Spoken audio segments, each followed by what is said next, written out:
Well, the Agriculture Department will be issuing permits for the production of hemp from October. Yes, you heard me correctly. Let's discuss this with Warren Schewitz. He's the founder of Goodleaf, and it's all to do, Warren, good morning to you, with the Department of Agriculture presenting its master plan to NEDLAC just last month. But I want to go back in history very briefly as we start the discussion. Just a few years ago, hemp and as far as cannabis was concerned, it was illegal. Now, government is climbing in and turning it into an industry. I'm sure you're glad to hear about this, though. Yes, absolutely. Look, you know, the Department of Health 2 years ago descheduled CBD to allow a maximum of 20 milligrams per day, and that stimulated the cannabinoid industry in South Africa.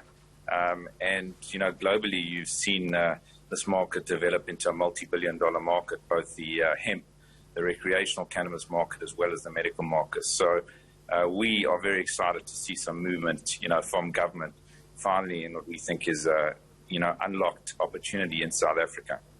And Warren, forgive the ignorant question. I just want to make sure I understand exactly what we are talking about, because I'm watching visuals of people watching, obviously rolling a few joints, rolling a few doobies. When I think of hemp, I used to think of hemp products like hemp shirts or hemp clothing, something like that. Are we talking about that as well as cannabis to smoke and to consume as CBD?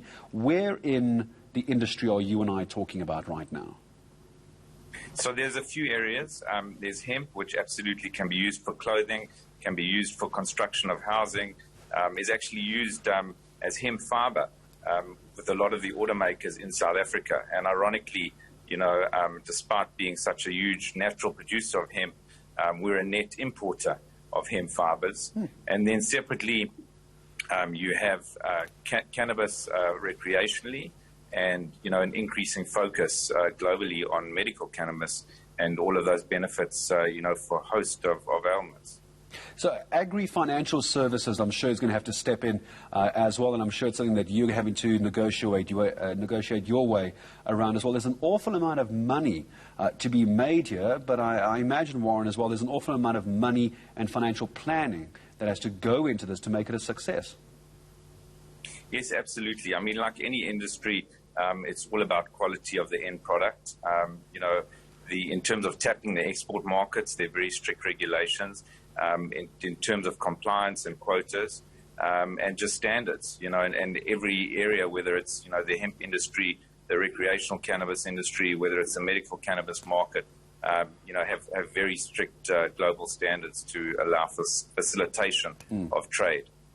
So the Agriculture Department, these permits going to be issued from October this month for the production of these products. How does the permit situation look? Who can qualify? What's the process involved? Any idea yet, Warren, as a final question to you? Look, I think there's still obviously a lot of red tape there, but, you know, submissions need to be completed with obviously security, which is a key component, and really outputs. You know, we're looking for good agricultural practices and ultimately, you know, mechanism to take that fiber or that output into industry. It's been years in the making, and now it's going to make all the difference as well. Warren Schewitz, thank you very much indeed, founder of Goodleaf, joining us here. Agriculture Department, hemp production permits, can you believe it, going to be issued from October. It's now part of a master plan that was sent to NEDLAC. It's going to become a multi-international industry from right here in South Africa.